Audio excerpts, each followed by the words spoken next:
Hi കൂട്ടുകാരെ, പുതിയൊരു വീഡിയോയിലേക്ക് എല്ലാവർക്കും സ്വാഗതം. ഇനി അരവിന്ദന് ശ്രേയയുടെ സ്വഭാവം എന്തെന്ന് മനസ്സിലാവാൻ കേട്ടോ.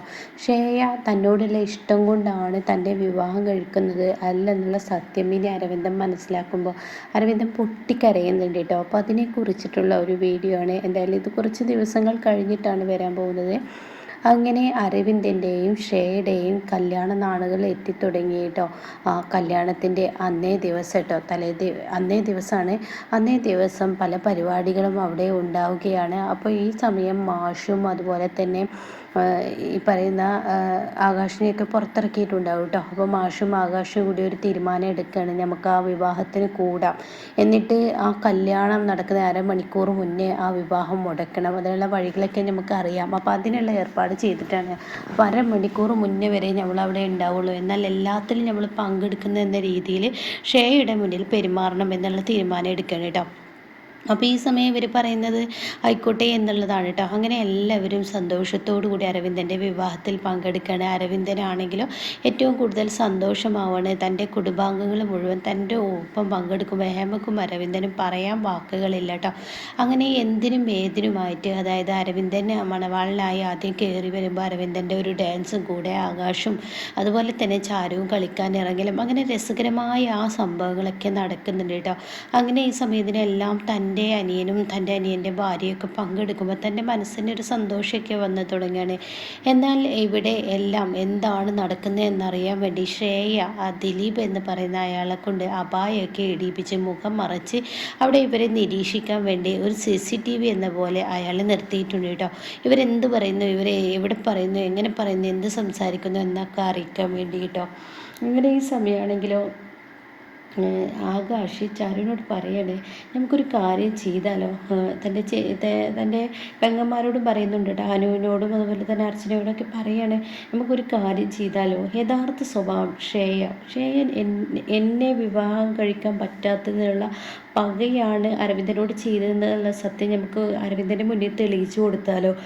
അത് കേട്ട ഉടൻ തന്നെ ഈ ഒരു വാക്ക് കേൾക്കുമ്പോൾ അവിടെ അനു പറയണം, അതിനെ എങ്ങനെ തെളിയിക്കാനാണ് ഏട്ടാ, ഇതൊന്നും നടക്കത്തില്ല, ഷേയ അപാര ബുദ്ധിയാണ്, ഷേയ്ക്ക് എന്ത് പണി കൊടുക്കുന്നു അത് നമുക്കിട്ടിട്ട് തന്നെ തിരിച്ചു വരുന്നത്, പിന്നെ എന്തിനാ അതിന് നിൽക്കുന്നതെന്ന് പറയട്ടോ. ഈ സമയം ആകാശ് പറയണേ, ഇവിടെ ഒരു കാര്യം നിങ്ങൾ ശ്രദ്ധിച്ചോ, ഷേയ ഈ വിവാഹത്തിൻ്റെ എല്ലാ ഏർപ്പാടുകളും അടിപൊളിയായി ചെയ്തിട്ടുണ്ട്, എന്നാൽ ഇവിടെ ഒരു ഫോട്ടോഷൂട്ട് നടക്കുന്നില്ല, അതിനവൾ എതിരാണല്ലോ. അപ്പം അതിനർത്ഥം എന്താ, ആകാശ് അവളെ തൊടുന്നതും അരവിന്ദൻ അവളെ തൊടുന്നതും പിടിക്കുന്നതും ഇഷ്ടമല്ല എന്ന് ആകാശ് പറയാണ്. അപ്പോൾ അത് കേട്ടുകൊണ്ട് അനുവും അതുപോലെ തന്നെ മറ്റുള്ളവരും, അത് ശരിയാണല്ലോ, അവളെ മനസ്സുകൊണ്ട് അരവിന്ദനെ ഇഷ്ടപ്പെട്ടിട്ടില്ല, അതുകൊണ്ടാണ് ഇങ്ങനെ ഒരു പരിപാടി ചെയ്യുന്നത് എന്നുള്ളത് മറ്റുള്ളവരും പറയാണ്. അപ്പോൾ ഒന്നുമല്ല, എൻ്റെയും ചാരുവിൻ്റെയും ജീവിതം തകർക്കുക, അതാണ് അവളുടെ ലക്ഷ്യമൊന്നും അല്ലാതാവുക, നമ്മുടെ കുടുംബം തകർത്ത് തരിപ്പിടമാക്കുക, അരവിന്ദൻ്റെയും അമ്മയുടെയും ഒക്കെ മനസ്സമാധാനം കളയുക, ഇതാണ് അവൾ ഉദ്ദേശിച്ചിരിക്കുന്നത് എന്നിങ്ങനെ ആകാശ് പറയാണ്. അപ്പോൾ ഇതൊക്കെ കേൾക്കുന്ന അനു പറയുകയാണെങ്കിൽ നമുക്ക് എന്ത് ചെയ്യാൻ, നമുക്ക് ചെയ്യാൻ പറ്റും, നമ്മളെ കൊണ്ടേ ചെയ്യാൻ പറ്റത്തുള്ളൂ, നമുക്കൊരു ഫോട്ടോഷൂട്ട് അങ്ങനെ നടത്തിയാലോ. ഏട്ടനാണെങ്കിലോ ഇപ്പം നമ്മൾ എന്ത് പറഞ്ഞാലും കേൾക്കുന്നുണ്ട്, കാരണം ഏട്ടനെ ഒരു വിവാഹം നല്ല അടിപൊളിയായി നടക്കണം എന്നുള്ള ആ ഒരു ഇതാണ്. ഇപ്പം ഡാൻസ്, പാട്ട്, കാര്യങ്ങൾ, അപ്പുറത്തുനിന്ന് ആളെ കൊണ്ടുവരും, ഇതിനൊക്കെ ഏട്ടൻ സപ്പോർട്ടുണ്ട്. പക്ഷേ ഏട്ടനെ അറിയാത്തൊരു കാര്യമുണ്ട്, ഫോട്ടോഷൂട്ട് ഇല്ല എന്നുള്ളത്, അത് ഏട്ടനെ ഒന്ന് ധരിപ്പിച്ചാലോ എന്ന് പറയട്ടോ. അങ്ങനെ ആകാശ് ഏട്ടൻ്റെ മുന്നിൽ പോകുന്നതിന് മുന്നേ ഫോട്ടോഷൂട്ടിനുള്ള ആളെ വിളിച്ച് വരുത്തി സ്റ്റേജൊക്കെ അതിൻ്റേതായ ലെവലിൽ സെറ്റ് ചെയ്യണം കേട്ടോ. അതേസമയം അരവിന്ദൻ ചോദിക്കുക, എന്താടാ നിനക്ക് എന്നോട് പറയാനുള്ളത്, ഏട്ടാ ഈ നാളുകളൊക്കെ തിരികെ കിട്ടാത്ത നാളുകളാണ്, അപ്പോൾ അതുകൊണ്ട് തന്നെ ഈ നാളിൻ്റെ അന്ന്, അതായത് ഈ ദിവസങ്ങളുടെ അന്ന് നമുക്കൊരു ഓർമ്മക്കായി, നമ്മുടെ മെമ്മറിയിൽ നിൽക്കാനായി നമ്മളൊരു ഫോട്ടോ എടുക്കലൊക്കെ ഉണ്ട്, അതെന്താ ഇവിടെ വേണ്ടെന്ന് വെച്ചിരിക്കുന്നതെന്ന് പറയും കേട്ടോ. അപ്പോൾ ഇത് കേൾക്കുന്നതിനോട് കൂടി അരവിന്ദൻ ചോദിക്കുക, അത് ശരിയാണല്ലോ, അതിവിടെ ഇല്ലല്ലോ. അപ്പോൾ ഈ സമയം ഏട്ടാ അതിവിടെ ഇല്ല, അപ്പോൾ അത് ഏട്ടന് വേണ്ടേ, അതിനുള്ള ഏർപ്പാട് ഞാൻ ചെയ്തിട്ടുണ്ട്, അങ്ങോട്ട് നോക്ക്, ഇനി എന്തായാലും ഷേയെ വിളിച്ചാൽ മതി, ഏട്ടനും അതുപോലെ ഷേയും കൂടി ഒരുമിച്ചുള്ള ഒരു ഫോട്ടോ ഉണ്ടായിക്കോട്ടെ എന്ന് പറയട്ടോ. ഇത് കേൾക്കുന്ന അവിടെ തന്നെ അരവിന്ദൻ പറയണം, ഞാൻ വിളിച്ച ഷേ വരുമോ, പിന്നെ ഏട്ടൻ എന്തിനാ അവളെ വിവാഹം കഴിക്കുന്നത്, അവള് ഏട്ടൻ്റെ ഭാര്യയാവാണ്, അല്ല മാഡം വരുമോ, മാഡം എന്നുള്ള വിളിയൊക്കെ ഇനി ഒഴിവാക്കേണ്ട സമയമായി എന്ന് അരവിന്ദനോട് പറയാം. അപ്പോൾ അനു ചെന്ന് വിളിച്ചോളും, അനു വിളിച്ചാൽ വന്നോളും എന്ന് പറയാം കേട്ടോ. അങ്ങനെ അനു ഷേയുടെ അരികിലോട്ട് പോവാണ്. ഷേയാണെങ്കിൽ അപ്പോഴും തൻ്റെ അഹങ്കാരഭാഗം തലക്ക് പിടിച്ചിട്ടാണ് ഷേ നടക്കുന്നത്. അങ്ങനെ അരവിന്ദൻ പറഞ്ഞയച്ചതുപോലെ അനു ചെല്ലുകയാണ്. അപ്പോൾ ഷേയ് ചോദിക്കുകയാണ്, എന്താ എന്താ വന്നത്? അതെ, ഏട്ടൻ വിളിക്കുന്നുണ്ട്. ഏതേട്ടൻ? എവിടുത്തെ ഏട്ടൻ? എൻ്റെ വലിയേട്ടനാണോ ചെറിയേട്ടനാണോ എന്നൊക്കെ ചോദിക്കുകയാണ് കേട്ടോ. അപ്പോൾ ഉടൻ തന്നെ ചെറിയേട്ടൻ എന്തിനാ ഇപ്പം നിങ്ങളെ വിളിക്കുന്നത്? എന്തായാലും കല്യാണം നടക്കുന്നത് എൻ്റെ വലിയേട്ടൻ്റെ നിങ്ങളുടെ അല്ലേ, അപ്പോൾ അതിന് വിളിക്കുന്നുണ്ടെന്ന് പറയാം. എന്തിനാണെന്ന് ചോദിക്കുക. അതൊന്നും എനിക്കറിയത്തില്ല. ഏട്ടൻ വിളിക്കുന്നത് ഇപ്പം എന്തിനാന്ന് ഇപ്പം ഞാനെങ്ങനെ പറയാനാ? എന്നാലും തിരിച്ച് മറുപടി പറയാം. അങ്ങനെ ഈ സമയം ഇവർ രണ്ടുപേരും കൂടിയിട്ട് ഈ ഒരു കതിർ മണ്ഡപത്തിൻ്റെ സൈഡിലോട്ട് വരികയാണ് കേട്ടോ. അപ്പോൾ ഈ സമയം അവിടെ മൊത്തത്തിൽ സെറ്റ് ചെയ്തിരിക്കുന്നത് ഷേയെ കാണാണ്. അങ്ങനെ ഈ സമയം ആകാശ് പറയണ്, ഇവിടെ ഇപ്പോൾ ഒരു ഫോട്ടോഷൂട്ടും കാര്യങ്ങളൊന്നും ഇല്ലല്ലോ. പറയണ ശരിയാണ് ശ്രേയ, നമുക്കൊരു ഓർമ്മയിൽ വേണ്ടേ നമ്മുടെ ഈ വിവാഹ ദിവസം. അപ്പോൾ നമുക്ക് ഫോട്ടോ ഒക്കെ എടുക്കണ്ടേ? അപ്പോൾ അതിനുള്ള ഏർപ്പാടൊക്കെ ഞാൻ ചെയ്തിട്ടുണ്ട്, നീ വാ എന്ന് പറയട്ടോ. ഇത് കേൾക്കുന്നതിനോടുകൂടി ശരിക്കും ദേഷ്യം പിടിക്കുകയാണ് ഷേക്ക്. ഷേക്ക് അറിയാം തൊട്ടുരുമ്പിയുള്ള ആ പരിപാടി ചെയ്യേണ്ടി വരുന്നത്. അങ്ങനെ ഷേഖ് വളരെ ദേഷ്യത്തോടു കൂടി നിൽക്കുമ്പോൾ അരവിന്ദൻ പറയാം, വാ ഫോട്ടോ എടുക്കാമെന്ന്. അങ്ങനെ ഫോട്ടോഗ്രാഫർ പറയണേ, നിങ്ങൾ നമ്മൾ ചേർന്ന് നിൽക്കുന്നത്. എങ്ങനെ നോക്കിയാലും അരവിന്ദന് ഷേയുടെ അരികിലോട്ട് പോകാനും മടിയാണ്. ഷേയക്ക് തിരിച്ചു പോകണം. അങ്ങനെ അരവിന്ദനോട് കുറച്ചും കൂടെ അടുപ്പിച്ച് നിൽക്കുക എന്നിങ്ങനെ പറയണം. അങ്ങനെ എങ്ങനെയൊക്കെയോ അടുപ്പിച്ച് നിൽക്കണം. അപ്പോൾ ഈ സമയം ഫോട്ടോഗ്രാഫർ പറയണേ, ഇതിപ്പോൾ എന്താ ഒരു ഫോട്ടോ എടുക്കുന്ന ഇതൊന്നും ഇല്ല, ആ ഒരു ഇത് കിട്ടണ്ടേ? അതിന് വേണ്ടിയിട്ട് നിങ്ങളെന്ത് ചെയ്യണം?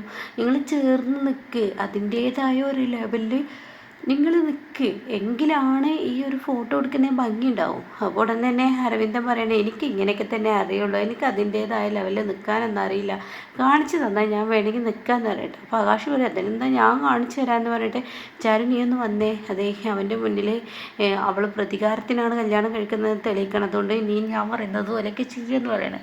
അങ്ങനെ പിന്നീട് ഇങ്ങനെ കിസ് ചെയ്യുന്നത് പോലെ, മുഖം കിസ് ചെയ്യുന്നത് പോലെ, അതുപോലെ തന്നെ തന്നെ നെഞ്ചോട് ചേർത്ത് പിടിക്കുന്നത് പോലെ, കയ്യിലോട്ട് വീഴുന്നത് പോലെ, കയ്യിൽ കോരിയെടുക്കുന്നത് പോലെ, അതുപോലെ അരക്കെട്ടിൽ ഇറുക്കി പിടിച്ച് അങ്ങനെയുള്ള ഫോട്ടോകളൊക്കെ ഇങ്ങനെ എടുക്കണം എന്നിങ്ങനെ 5-6 മോഡലുകൾ ഇങ്ങനെ ആകാശ് ചാരുവിനെയും പിടിച്ച് കാണിച്ചു കൊടുക്കുകയാണ്. അതൊക്കെ കാണുന്ന ഷോയൊക്കെ കൊണ്ട് ദോഷ്യം വരികയാണ്. ഇങ്ങനെ ഇറുകി വരുന്നുണ്ട്. തനിക്കൊന്നും മിണ്ടാനും പറ്റുന്നില്ലല്ലോ. അപ്പം ഇതൊന്നും തനിക്ക് ഇഷ്ടമില്ല. എനിക്ക് അരവിന്ദനെ കല്യാണം കഴിക്കുന്നത് തനിക്ക് പ്രതികാരത്തിനാണെന്നുള്ളത് അരവിന്ദനെ അറിയത്തുമില്ല. അങ്ങനെ ഈ സമയം ഫോട്ടോഗ്രാഫർ പറയാം, എന്നെ ഈ പൂവൊന്ന് കയ്യിലിരുന്നോട്ടെ, ഈ പൂവ് നിങ്ങൾ കയ്യിൽ വെച്ചോളൂ എന്ന് പറഞ്ഞിട്ട് ഷേയുടെ കയ്യിൽ കൊടുക്കുകയാണ്. അങ്ങനെ ഒരുമിച്ച് നിന്നുള്ള ഫോട്ടോ എടുക്കുകയെന്ന് പറയുന്നത്. അപ്പോഴും അരവിന്ദൻ പേടിച്ചിട്ട് ഷേയുടെ അടുത്തോട്ട് പോകുന്നത്. അങ്ങനെ ഇങ്ങനെയൊക്കെയോ അടുത്ത് വരികയാണ്. ഫോട്ടോഗ്രാഫർ പറയണേ, നിനക്കല്ലേ കാണിച്ചു തന്നത് അരക്കെട്ടിലൊക്കെ പിടിച്ചിട്ടുള്ള ഫോട്ടോ എടുക്കുക എന്ന് പറയുന്നത്. അങ്ങനെ ഈ സമയം ഇത് പറഞ്ഞ ഉടൻ തന്നെ അരവിന്ദൻ എന്ത് ചെയ്യുന്നു, ഷേയുടെ അരയിൽ അങ്ങ് ഇറുകി പിടിക്കുകയാണ് കേട്ടോ. ഇതേ സമയം ഷേയുടെ സമനില തെറ്റിത്തുടങ്ങുകയാണ്. ഷേക്ക് പിടിച്ചു നിൽക്കാൻ കഴിയുന്നില്ല. അയ്യോ, അയാളെ അടുത്തോട്ട് ടച്ച് ചെയ്യാൻ വന്നപ്പോൾ തന്നെ തനിക്ക് ഇങ്ങനെ ഭ്രാന്ത് പിടിക്കുകയാണ്. അപ്പോൾ ആകാശ് ഇതിങ്ങനെ ഷേയുടെ മുഖം വ്യത്യാസങ്ങൾ വരുന്നത് കാണുകയാണ്. അപ്പോൾ ഇത് കണ്ട് അർച്ചനയും അതുപോലെ തന്നെ അനുവും മറ്റുള്ളവരൊക്കെ ശ്രദ്ധിക്കുന്നുണ്ട്. അങ്ങോട്ട് നോക്ക്, അവളുടെ മുഖം മാറുന്നുണ്ടെന്ന് പറയണം. പക്ഷെ ഇതൊന്നും അരവിന്ദനെ അറിയില്ല. അങ്ങനെ അരവിന്ദൻ തൻ്റെ ഭാര്യ പോകുന്നവളല്ലേ വെച്ചിട്ട് അരക്കട്ടാണ്ട് ഇറുക്കി പിടിച്ചതിനോട് കൂടിയിട്ട് തൻ്റെ കയ്യിലുള്ള ആ പൂവ് കൊണ്ട് പിച്ച് ചെയ്തിട്ട് ഒരൊറ്റ ഏറങ്ങ് എറിഞ്ഞിട്ട് ഷേ പറയണേ, ഒരു മണ്ണാങ്കട്ടിയും വേണ്ട, ഫോട്ടോഷൂട്ടും വേണ്ട, ഒന്നും വേണ്ട, ഞാൻ പോകുന്നു എന്ന് പറഞ്ഞിട്ട് ഷേണ്ട ഇറങ്ങി പോവാണ്. അപ്പോൾ ഈ സമയം അരവിന്ദനാകെ എന്തോ മാതിരി ആയിരിക്കുകയാണ്. അരവിന്ദൻ പറയണേ, ഞാനൊരു പക്ഷെ അവളെ കയറി പിടിച്ചത് അവൾക്ക് ഇഷ്ടപ്പെട്ടിട്ടുണ്ടാവില്ല, ഞാനത് ചെയ്യാൻ പാടില്ലായിരുന്നു, എനിക്ക് തെറ്റുപറ്റി, ഞാൻ ചെയ്ത് തെറ്റായിപ്പോയി എന്നൊക്കെയാണ് പറയാം.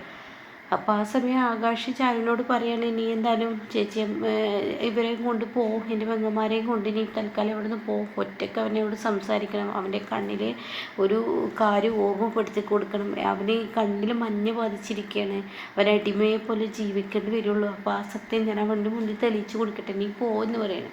അങ്ങനെ അരവിന്ദൻ ഇവരൊക്കെ പോയതിനു ശേഷം അരവിന്ദനോട് ആകാശ് പറയണേ, നീ ഒരു കാര്യം ചിന്തിക്കണം. അതായത് യഥാർത്ഥ ഭാര്യ ഭർത്താവാൻ ഉദ്ദേശിക്കുന്ന ഒരാളാണെങ്കിൽ തീർച്ചയായും ഇങ്ങനെയാണ് ഫോട്ടോഷൂട്ട് നടക്കുക. അതായത് താൻ താൻ ഒരുമിച്ചൊരു ജീവിതം ഇനി തുടരാൻ പോവല്ലേ. അപ്പോൾ ഏട്ടൻ ചെയ്തതിൽ എന്താ തെറ്റ്? അവളുടെ അരക്കെട്ടിൽ പിടിച്ചതിൽ എന്താ തെറ്റ്? ഒരു തെറ്റുമില്ല. അപ്പോൾ ഏട്ടനെ ശ്രേയ ഇതുവരെ സ്വന്തം ഭർത്താവായി കണ്ടിട്ടില്ല. പ്രതികാരത്തിൻ്റെ പേരിൽ, പ്രത്യേകിച്ച് എന്നോടുള്ള പ്രതികാരത്തിൻ്റെ പേരിൽ ഏട്ടനെ വിവാഹം കഴിക്കുകയാണ്, നമ്മുടെ കുടുംബം തകർക്കാൻ ശ്രമിക്കുകയാണ് എന്ന് പറയുമ്പോൾ ആകാശ് പറയുന്ന വാക്ക് അരവിന്ദന് സത്യമാണെന്ന് തോന്നുകയാണ് കേട്ടോ. ഇത് കേൾക്കുന്ന അരവിന്ദൻ അങ്ങ് പൊട്ടിക്കരയാണ്. അപ്പോൾ ഇതിൻ്റെ ബാക്കി കേൾക്കണം താല്പര്യമുള്ളവർ ചാനൽ സബ്സ്ക്രൈബ് ചെയ്താൽ ഞാൻ ഇടുന്ന വീഡിയോയുടെ നോട്ടിഫിക്കേഷൻ എനിക്ക് ലഭിക്കും കേട്ടോ.